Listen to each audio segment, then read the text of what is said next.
meu interesse pelas cidades, na verdade, começou quando eu me mudei para São Paulo. Eu acho que esse papel de imigrante nos faz repensar essa experiência, né? E eu vivi aqui em São Paulo essa ida do metrô, usar o trem, e eu ficava muito questionando, assim, como que eram feitas aquelas escolhas e por que será que aquelas eram as melhores estratégias, né? Pegar o trem lotado em Pinheiros, onde 90% das pessoas desciam na Vila Olímpia e depois o trem é vazio, assim, né?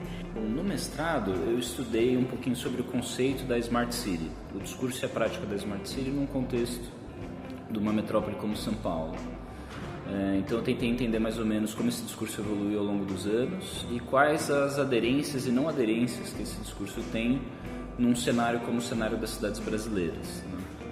Para o doutorado, eu estou investigando as técnicas de imaginação de cidades do futuro e como a gente pode ter práticas projetuais que gerem formas ou especulações mais aderentes a essa nossa realidade brasileira.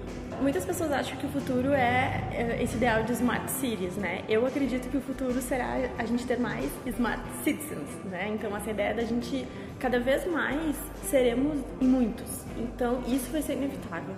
Seremos em muitas pessoas usando ainda de forma inconsequente os recursos do planeta, né? Então, aqui em São Paulo, por exemplo, a gente viveu a seca há uns 2 anos atrás.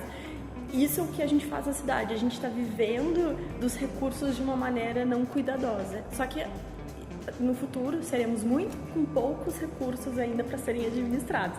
Então, o maior recurso do planeta serão as pessoas. O que eu quero para uma cidade do futuro, eu acho que dá para resumir numa cidade mais justa, mais igualitária, mais plural, mais inclusiva, assim. Para a gente conseguir ter isso, acho que a gente tem que pensar em formas de imaginar e de desenhar essas cidades de maneira mais plural, abarcar mais discursos, abarcar mediação de diferentes interesses. Eu acho que a gente ainda não sabe como fazer isso. Se a gente não desenvolve isso e continua nos formatos tradicionais que temos hoje, eu acredito que a gente vai continuar com cidades excludentes, cidades cada vez mais desiguais, mais violentas. Então, podem dizer que eu sou um pouco pessimista, mas eu acho que se a gente não virar essa chavinha para um desenho mais colaborativo das cidades, eu acho que a gente vai ter só uma cidade igual às nossas hoje, ou talvez até pior.